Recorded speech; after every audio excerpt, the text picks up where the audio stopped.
Screen پہ کہانی نظر آ رہی ہے تمام بچوں کو؟ یس مس. ٹھیک ہے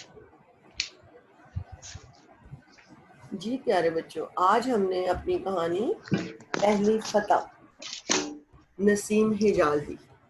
نسیم حجازی کے بارے میں جیسا کہ آپ لوگوں نے ٹی وی ڈراماز میں دیکھا ہوگا،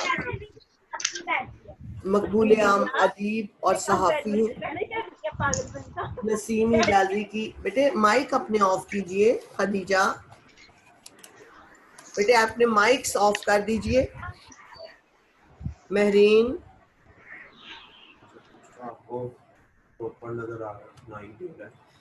بیٹا آپ کو سکرین اور آڈیو ویڈیو دونوں فیسلٹیز آ رہی ہیں؟ آواز میں کوئی ایشو تو نہیں؟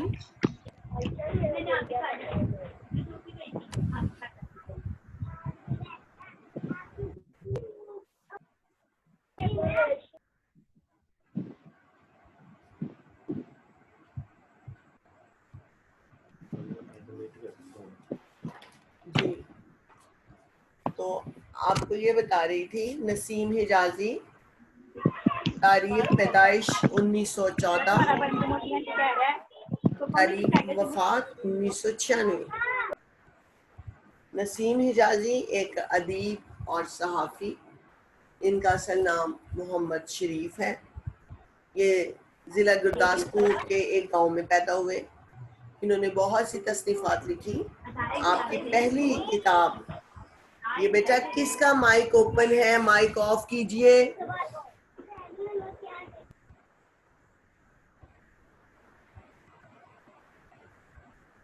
نسیم حجازی نے بہت سے ڈراماز بھی لکھے، تاریخی ناول لکھے.